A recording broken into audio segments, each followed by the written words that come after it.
Kita bahas jawabannya sekarang. Dan kamu harus dengar ini, karena masa depan ekonomi kita bisa jadi taruhannya.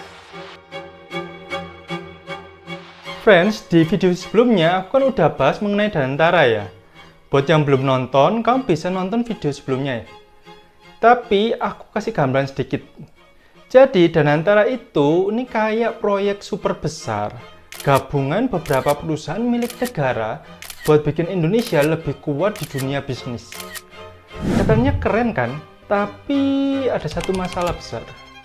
Negara-negara lain udah pernah nyoba model kayak gini. Dan hasilnya? Ada yang sukses luar biasa, tapi ada juga yang gagal total. Nah, pertanyaannya sekarang, Danantara bakal jadi kisah sukses atau malah kapal besar yang tenggelam perlahan? Di sini aku ceritain. Jadi friends, Indonesia bukan satu-satunya negara yang kepikiran buat nggabungin perusahaan-perusahaan negara jadi satu raksasa ekonomi. Beberapa negara lain juga pernah nyoba cara ini dan hasilnya ada yang sukses, ada yang setengah-setengah, dan ada yang gagal total. Tapi pertanyaannya sekarang, kenapa sih banyak negara kepikiran buat bikin perusahaan raksasa kayak gini? Apa bener nih strategi jitu buat bikin ekonomi makin kuat? Atau malah jebakan yang bikin negara jatuh ke jurang utang? Nah, ada beberapa alasan kenapa banyak pemerintah tergoda buat nyoba model kayak gini. Alasan pertama, negara pengen ngontrol sektor-sektor strategis. Minyak, gas, listrik, telekomunikasi, perbankan. Kalau ini semua dikuasai asing atau swasta, negara bisa kehilangan kendali atas ekonomi. Makanya banyak negara bikin perusahaan negara biar aset strategis tetap di tangan sendiri. Tapi masalahnya, kadang kontrol ini malah jadi beban buat negara. Kalau manajemennya buruk atau terlalu banyak birokrasi, bukannya untung malah rugi. Alasan kedua, pemerintah pengen pertumbuhan ekonomi yang lebih cepat. Dengan bikin perusahaan super besar, negara berharap bisa mendorong investasi, menciptakan lapangan kerja, dan memperkuat ekonomi lokal. Tapi gak semua negara berhasil.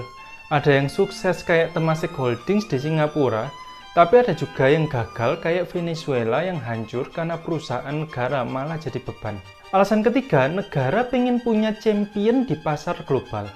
Maksudnya gini, mereka pengen bikin perusahaan negara yang bisa bersaing di tingkat dunia. Contohnya Saudi Aramco dari Arab Saudi yang jadi raksasa minyak dunia. Atau Temasek dari Singapura yang jadi investor global. Tapi banyak juga yang gagal. Gara-gara korupsi, manajemen buruk, dan utang berlebih. Beberapa perusahaan negara malah jadi sapi perah pemerintah dan akhirnya bangkrut. Alasan keempat itu politik.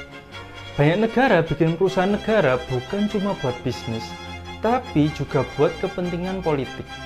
Kadang perusahaan negara dijadikan alat buat membantu kampanye politik, memberikan jabatan buat orang-orang dekat, atau bahkan alat untuk memperkaya elit tertentu. Akibatnya, perusahaan ini gak berjalan efisien, banyak kepentingan di dalamnya dan akhirnya bisnisnya gak berkembang. Sekarang pertanyaannya, Danantara bakal masuk kategori yang mana? Apakah bakal jadi contoh sukses atau gagal seperti negara lain? Kita bakal lihat contoh negara lain yang udah nyobain model kayak gini.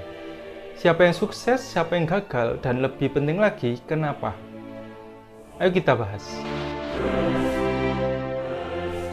Pertama, kita bahas yang paling sukses, Temasek Holdings. Temasek Holdings itu perusahaan investasi milik pemerintah Singapura, didirikan tahun 1974. Tujuannya untuk mengelola aset negara secara profesional dan komersial. Tapi sekarang, per tahun 2024, portofolionya mencapai 389 miliar Singapura dolar. Gila kan? Temasek gak main-main dalam investasi. Mereka punya 4 tren struktural utama yang jadi panduan. Yang pertama, digitalisasi. Investasi di teknologi dan perusahaan digital. Yang kedua, hidup berkelanjutan. Fokus pada energi terbarukan dan lingkungan. Yang ketiga, masa depan konsumsi. Perusahaan yang mengubah cara kita belanja dan konsumsi. Yang keempat, umur panjang. Investasi di kesehatan dan bioteknologi. Contohnya, mereka investasi di perusahaan seperti DBS Bank, Singapore Airlines, dan Singtel. Tapi, gak cuma di Singapura, mereka juga investasi di luar negeri. Jadi apa sih rahasia di balik kesuksesan Temasek? Ini ada 3 kunci utama. Yang pertama, manajemen profesional. Temasek dikelola sebagai perusahaan swasta, bukan alat politik. Mereka punya tim profesional yang fokus cari untung. Yang kedua, diversifikasi investasi. Mereka gak taruh telur di satu keranjang. Investasinya tersebar di berbagai sektor dan negara. Yang ketiga, transparansi dan akuntabilitas. Temasek punya reputasi transparan. Mereka rutin laporkan kinerja dan strategi mereka ke publik. Temasek menunjukkan bahwa dengan manajemen profesional, strategi investasi yang cerdas, dan transparansi, sebuah negara kecil bisa jadi raksasa di dunia investasi. Temasek menunjukkan bahwa dengan manajemen profesional, strategi investasi yang cerdas dan transparansi membuat sebuah negara kecil bisa jadi raksasa di dunia investasi. Temasek juga nggak kerja sendirian, friends. Mereka pernah kerjasama dengan Khazanah Nasional dari Malaysia buat proyek properti besar di Singapura dan Iskandar, Malaysia. Nilainya sekitar 11 miliar dolar Singapura. Ini bukti kalau kolaborasi bisa bawa untung besar kalau dikelola dengan baik. Yang kedua, kalau Singapura sukses, Malaysia punya Khazanah Nasional. Awal-awalnya sih bagus, tapi sekarang ya setengah-setengah lah kalau aku bilang. Jadi gini friends, Khazanah Nasional Berhad itu dana kekayaan negara alias Sovereign Wealth Fund milik pemerintah Malaysia.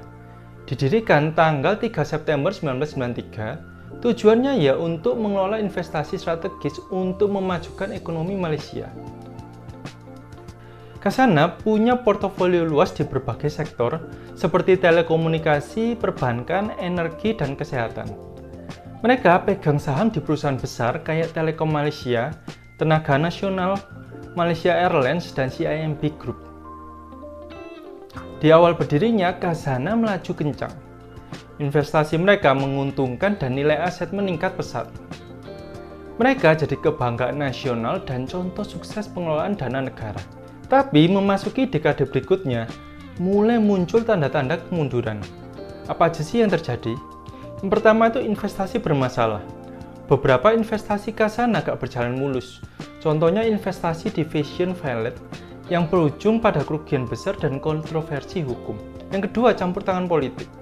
Ada persepsi kalau campur tangan politik dalam pengambilan keputusan investasi mengganggu independensi dan efektivitas Khazanah. Yang ketiga, ada perubahan kepemimpinan. Frekuensi pergantian pimpinan yang tinggi mengganggu kontinuitas dan stabilitas strategi investasi. Akibatnya, kepercayaan publik menurun dan kinerja finansial Khazanah terpengaruh pemerintah dan manajemen harus bergerak cepat untuk mengembalikan kejayaannya. Padahal Khazanah juga punya proyek keren bareng Temasek seperti Marina One dan Duo di Singapura. Proyek ini sukses dan jadi ikon kerjasama dua negara. Tapi di dalam negeri ternyata malah kedodoran. Nah ini yang serem friends. Venezuela dan Argentina juga pernah nyoba model kayak gini. Dan hasilnya kacau balau. Venezuela dari raja minyak jadi negara miskin. Venezuela dulu kaya raya karena minyak. Tapi sejak tahun 2013 ekonomi mereka mulai ambruk total. Kenapa?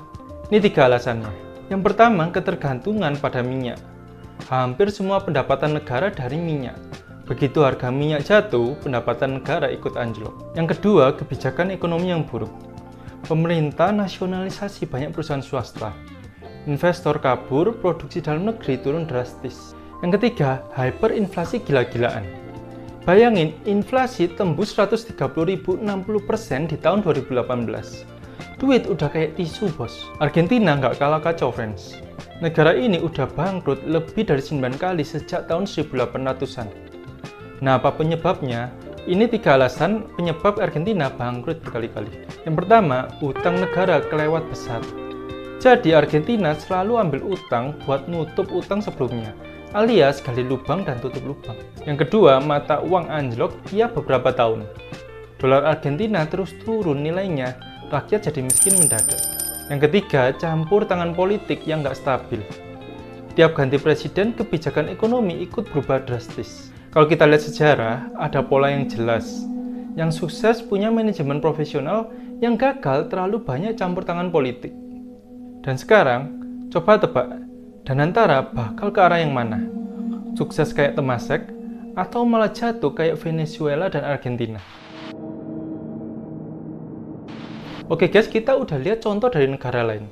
Sekarang pertanyaannya, Danantara bakal sukses atau malah jadi bom waktu? Jujur, menurutku peluangnya tuh 50-50. Bisa sukses kayak Temasek atau malah hancur kayak Venezuela. Tapi semua tergantung pada 3 faktor utama. Yang pertama, manajemen harus profesional. Kalau yang ngurus benar-benar profesional kayak di Temasek, peluang suksesnya besar.